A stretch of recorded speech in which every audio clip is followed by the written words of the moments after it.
Welcome to the Bobby Soxer Show, the podcast where nobody gets left feeling shocked, with your hosts, Ashley Patterson and Alan Mustafovsky. Hey everyone, we are back with a brand new episode of the Bobby Soxer Show. We are your hosts, Alan and Ash. Insert applause.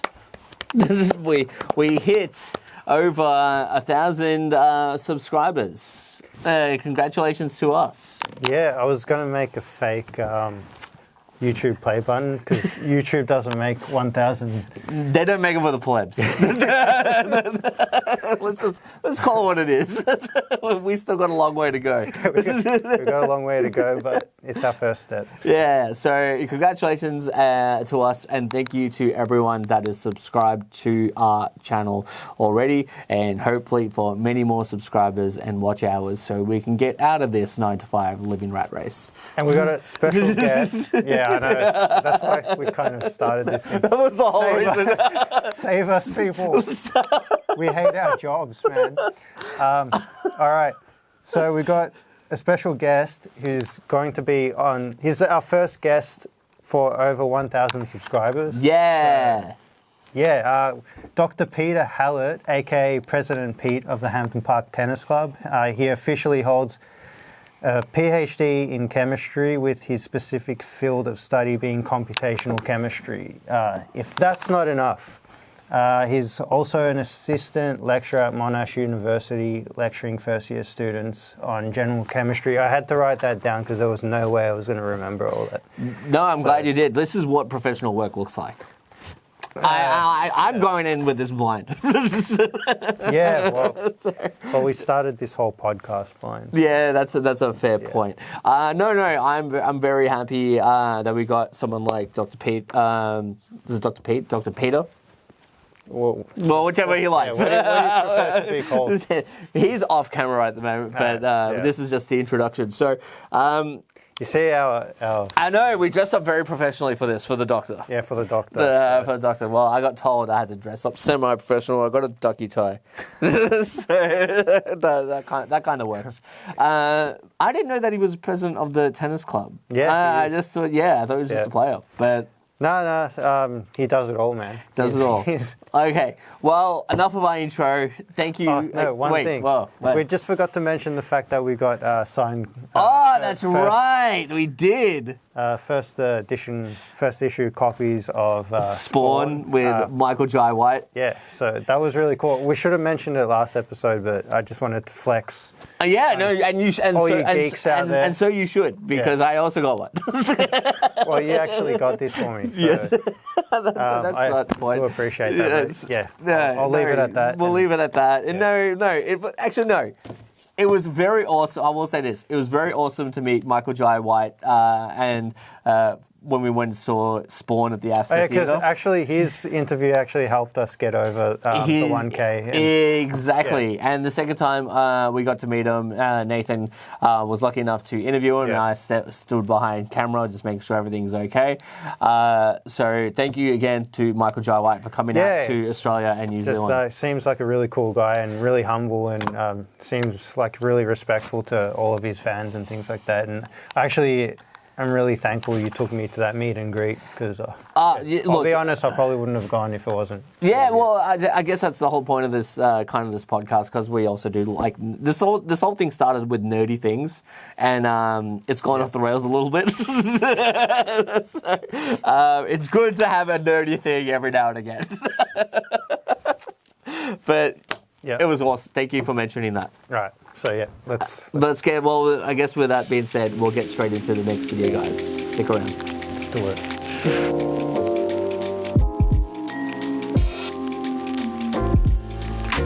Hey everyone, we are back for round 2. I was forgetting to hold the microphone this time. So we are back with Dr. Peter. And we're going to go through a bunch of questions that Alan goes through, and I'm going to sort of magnify on that or amplify on that. So kick us. Actually, Dr. Peter can run down his credentials. Yeah, hey, well, first of all, thank you so much for having me. Such a great, this is so professional. Really love the setup. Insert applause. Insert applause. Thank you. As soon as I came in here, I was in awe of just the professionalism here.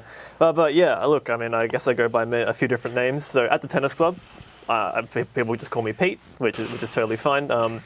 At, say, Monash University, I get called Peter. So, I am Dr. Peter Halat, I guess in one hat, but then also, as Alan said, President Pete with another hat on. It's also funny, if I may talk about like maybe my online kind of, I guess, my limited... Go for it. Knock yourself out. Yeah, well, in COVID, I, met a lot of friends, had got involved with some communities, and my handle was actually just a little smushing of my name. So I Peter Halat, smush it together, Halat. That's my online handle. So fair. Nice. What I find about these different names, it kind of brings out almost like a different part of me, where it's just like, oh yeah, okay, Flat. If someone calls me Flat, I'm like, oh, am I like online playing video games or something? And then Pete, I'm like, okay, I'm at the tennis club. If it's like Peter Halat, then I'm at Monash University. So it's like the association of where you are is where your name resides. Yeah, and I totally don't mind what people call me as long as it's not rude, but as I kind of like the idea that people have like their own way that they call me. So Pete, that's fair. Peter, that's fair. Whatever, all good. Cool. And so your credentials. Okay, so as Alan said, I graduated with a PhD in computational chemistry from Monash in 2024.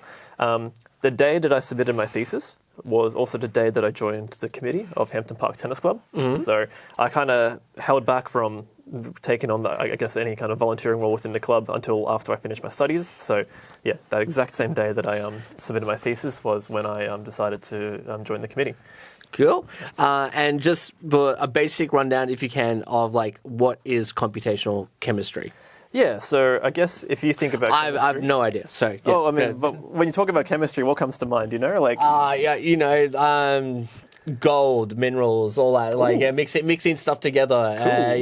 I'm glad. Bunsen burners. Bunsen burners, great. So, first of all, I don't think I've heard people talk about like gold and minerals. That's a very cool part of chemistry, but you're talking about, physically mixing stuff together. Yeah. Whereas computational chemistry is about simulating chemicals on a computer instead. Yep. So my day-to-day resembles more of an office job than it is a job in a lab, where I'm actually connecting into supercomputers, mm-hmm. which I've already tasked with crunching some very complicated physics to tell me to tell me chemistry and answer chemical problems. So, okay. Yeah, so that's kind of, you think about chemistry, I'm not, you may think I'm in the lab. No, for computational chemistry, I'm actually on a computer crunching away at different things. Okay, fair enough. That sounds amazing. And we're going to have a deep dive into that. Yeah, you have a deep dive questions. Yeah, well, because I met P through tennis, I want to deep dive into his tennis mind, actually. Okay. So, we've already told everyone that he's currently the president of the Hampton Park Tennis Club, but tell us how you got into tennis and why you've stuck with it till now. Because, there's so many kids that go through and then, life gets busy and they have to, give up or whatever it is. But you've managed, with all your achievements, still play and have a big role and big part of tennis in this club. So, yeah, please. Yeah. So I'll say that I started playing tennis would be about 16 years ago, about 2009, 2010, the summer of that. I do have my first membership tag at Hampton Park across that season, 2009, 2010. So I think before then I had played a few different sports. I dabbled in, actually did martial arts for a fair bit, which I think was really good. Which ones? It was just mainly karate. So I think specifically, it's like Shukokai. So, okay, cool. So it's, I think just open, a pretty general form of, I guess karate. But that consumed most of my, hobbies. Well, no, what I mean to say is that throughout primary school, I kind of did a lot of karate and also did a fair bit of swimming.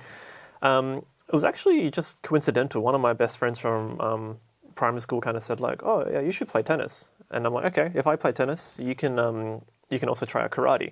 What ended up happening was that I started off playing tennis, dropped karate, and my friend kept playing tennis and didn't do karate. But no, I think We all have one of those friends. yeah, and like no ill will against them because I mean starting tennis, like I guess I always wanted to do against it. him. No, thank you.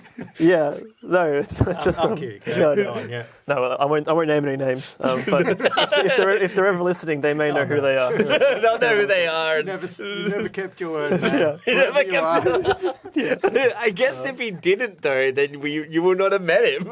Well, that's it. Well, I mean, You're okay. You're right. but like we also just joined like different clubs as well. So I kind of growing up in the area. I'm not sure how specific we're allowed to be about where we are. But make it specific. Okay, well, growing up around this Narre area, the closest clubs to my place growing up was the Hampton Park courts. So, and only like a year afterwards did like another club open up closer by. So there's a lot of, I guess, timing coincidences that kind of led me to start at Hampton Park. Like it, yeah. But yeah, I mean, I started just, well, I think I always enjoyed watching tennis, and my father always wanted kind of me to get into one of those sports where you can be a bit more like kind of maybe like very flashy and like kind of express your skill a little bit more. So like I think for him it's like something like tennis, golf, some team sports as well. And he was like, oh yeah, you should give this a try. But yeah, I mean I'm rambling a bit here, but No, yeah, we're only just at the start. ramble We're only away, just at the start. 2009, I started playing tennis. I only did coaching for maybe 1 or 2 terms. And I had 2 non-negotiables when I was being coached. I'm like, I'm going to have a one-handed backhand no matter what, and I'm also going to jump when I hit my serve. So in those 2 things, I think I've maintained. If I'm not doing either of those things, then I'm not playing my best tennis. Can I ask you, what is it about the one-handed backhand that you had to have, and it was a non-negotiable? I wish I could ask myself 16 years ago about that. But no, I think it is a bit of Federer fandom. I'm not going to lie. Just. That's actually a really good segue onto the next question. Can you name 3 tennis players, professional or club, players that you admire and inspired your game? Oof. Yeah, so I think Federer is one of them, just his kind of temperament, cadence, just aura, shall we say, in our new slang here. That's definitely one. And who else kind of inspired me upon growing up? Going back, I mean, I think I really enjoyed like Leighton Hewitt's kind of gritty play style as well. Yeah. So I really, because he kind of like never backed down any style of tennis. Like I remember watching Leighton Hewitt and Roger Federer play a match, and like obviously I'm a fan of Roger Federer, but I'm also going for Leighton Hewitt at the same time. Like the Aussie kind of counter-punching, even though Leighton's got a 2-hander backhand, a very useful one, mind you. He was pretty versatile for a 2-hander. Like he would come into net and do a lot of things. And I think he had a really good lob as well, which is something I try to match with my one-hander, but it's to mixed results. Yeah, so I think those 2 for sure. And then another kind of, this is maybe almost under the iceberg of maybe like professional tennis players, but if people remember, there was another, I think, Ukrainian player called Alexander Dolgopolov. Yeah, he was a bit unorthodox, wasn't he? But he was really cool. Like, I remember him too. Yeah, well, there you go. So maybe in the comments I'll be like, yeah, I know that guy. He actually played with the Pro Staff 90, the same as Federer. He had the same racket as him. I didn't know about that. Yeah. Because I remember his kind of jack-in-the-box style, kind of he just would go for his shots, play his own tennis. Yeah, he was really aggressive, wasn't he? Mm-hmm. Yeah. So I remember him and I think Bernard Tomic made the quarterfinals of the AO 2010, I think it was, or like something around that year. And yeah, it's a shame what happened. I think Dolgopolov, I think just had to retire early due to medical issues and stuff. Okay. I didn't know what happened to him actually. But yeah. No, I'm also getting. I don't want to get it mixed up because I also liked Robin Soderling's play style as well. Oh, yeah, I've named a 4th player now. So it's all coming to my head. But I think I remember one time I would watch Robin Soderling and I realized he would never slice the ball, and he just went aggressive topspin all the time. I'm like, yeah, why didn't I just try that as well? And that's kind of inspired my tennis in the sense that maybe I've shown you before. I use the same grip on my forehand and backhand.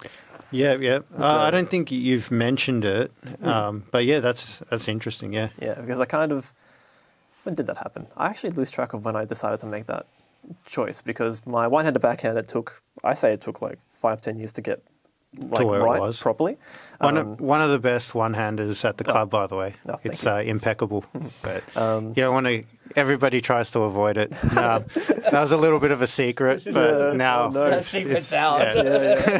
No, I mean it's Oh man, I'm loving all these tangents. No, I could talk. Actually, I could talk all remember day. when me and AJ played you and the other Pete, and he said you stay away from Pete's backhand because it's lethal. Wow. and we did. That is high praise. That is high praise. And hey, and props to you. I mean, that was a great match. That was went crazy. Three yeah. sets, and obviously congratulations on the victory as well. Oh, look, we didn't expect it. I know you were a bit rusty at that point. Like you weren't you were just coming back or whatever. So Yeah. I'm not going to take full credit, but hey, we did not expect that. We just tried our best and we crossed the line. But it was a great match. Anyway, not No, to go. no. But that was what he said that match. He said, "Stay away interesting. because it's lethal." Yeah, cool. Well, yeah, and I think that's another part about tennis that I really enjoy about how individual the game is and how you can play your own way. Yeah, well, that's another cool thing about tennis is that there's so many styles and so many ways to actually get to the top. There's no one road necessarily. Exactly. Tennis has sort of become a little bit more one-dimensional lately, just because of the way that technology has changed the game and all that kind of stuff. So not as many one-handed players these days and all that kind of stuff. But yeah, it's still everybody plays different. Yeah, and I think in terms of the game being optimized like every other sport that's out there, unfortunately, it may seem that what's optimal is to have a two-handed stable backhand, I guess. So Yeah, I mean, definitely for singles anyway. Yeah, Baseline rallies, it's a bit hard to dominate serve and you can't really. yeah. Well, if I may say, actually, when we're watching Alan play, his one-handed backhand is also he's almost a brick wall with that one-handed backhand. You just super consistent. Yeah, similar to you, man. For some reason, it's just my favorable side. It's more natural to me, but. Well, by the way, I wanted to mention, because we've finished the clubhouse and all that kind of stuff. right. Is there anything that you want to say to anyone about where the club is at and where it's heading? Yeah, well, I guess, all that? I mean, in general, so the Hampton Park's been upgraded in a few ways over the past few years. We've had our courts resurfaced, we've had new lights installed, and now the clubhouse has just finally been refurbished. So Looks amazing, by the way. I was there this morning. Yeah, no, I was there too. We're slowly moving in. Very exciting. So I think what I'll say is, I mean, now is a good time to check out the club if you're interested in playing some tennis. And obviously a big thank you to not only the committee at the moment, but also previous committees gone by for arranging. I think that the renovations and stuff. Yeah, definitely. Seems like it would have been a headache. Yeah, so a lot of discussions back and forth with the council, which obviously they provide us with the club. So and also we very much thank them for what they do in terms of maintaining the club. But obviously in terms of bureaucracy, getting big projects up and through does require paperwork and discussion. So that's always a big part of it. And I will say that in my dealings with our landlords, the council, they've been. Yeah, no, really nice and very patient with us. So very cool, very cool. Yeah. Exciting era for Hampton Park tennis. Exactly. If I may kind of go back, because I feel like I didn't quite touch on a point about how I kept playing tennis throughout all this. Yeah. And if that's is that okay? No, totally. Because I think that's actually it's somewhat important because it started in 2009.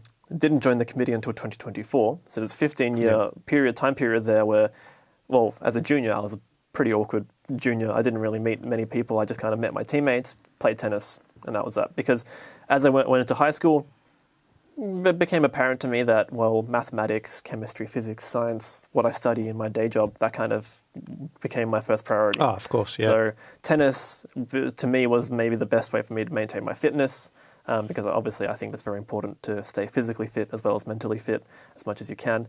So, yeah, all throughout my, high school, university studies, PhD, I was just playing tennis because otherwise, I mean, maybe my posture does need a bit of work, but it would have been a lot more worse if without playing tennis. And you look like you're in great shape, from the outside, but no criticism. That's actually a similar reason why I came back to tennis kind of a reason why I play the way I do is because I want the fitness aspect of it. So that's why I like to run a lot. Yeah. Even though it's probably not ideal, but I understand the whole fitness aspect. And So, and I think there was times where maybe I was asked to kind of, volunteer a bit more as well, and like maybe get involved sooner. But I kind of, especially for my PhD, because that PhD did take a bit longer than I expected. Starting a PhD in September 2019, not anticipating what was going to happen in 2020 or the years after. It was quite a... Yeah, no one saw that coming. Yeah, so... It's I don't want to maybe stray too far, but I remember in terms of, because in your science you read your different literature, you kind of want to see the scene of like science where it is, where you can make your mark. I remember reading a paper, like a news article about like pneumonia cases in China, like in late 2019. I'm like, oh, okay, that seems like that might be important, something to note, and then anyway, but I'm sure we can talk about that one bit once we get into the science part, I guess. So well. Okay, we'll get into the whole assistant lecturing stuff, and then the computational. Yeah, wonderful. So what made you want to go down the road of that field anyway? Like, what made you go? Okay, that's what I want to be my way to earn a living one day. Yeah, and I think it's something that I didn't really shoebox myself into coming out of high school. So.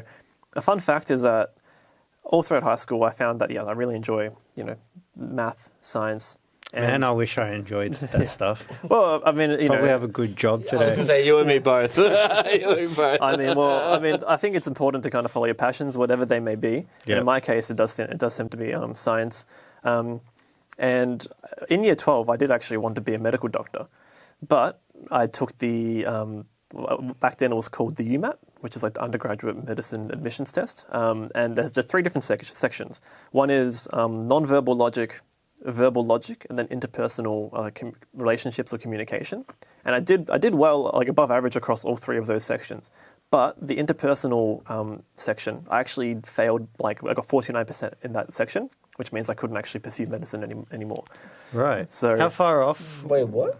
So that's kind of what happened, back in 2014. So despite being above average, as far as I understood, by getting that 49% out of 100 for that section, I actually became ineligible. But can you not do it again? Or I could, but what happened was I was like, okay, I'm not going to pursue, I'm just going to give another degree a go. In this case, it was like more science research based. Yep. And then I ended up enjoying that anyway. So then I didn't feel the need to go back. Oh, okay, good. Because I was kind of like in the mindset that the way you described it, and maybe it's the way I heard it, is that you do it once, that's it. There's no, and I'm like, they just figure out that you're a narcissist, and they're like, and you're not allowed to be this. And that's, maybe in hindsight, it's like, because I probably recognize that maybe I did need a bit of work in that kind of interpersonal stuff, because I think I was just a very timid, awkward kind of person growing up. So, but there was obviously graduate ways. There's if you don't go through straight from undergraduate, then you can kind of do another degree, and you can take what's called the graduate admissions test to go back into medicine. Right. Okay. But, okay.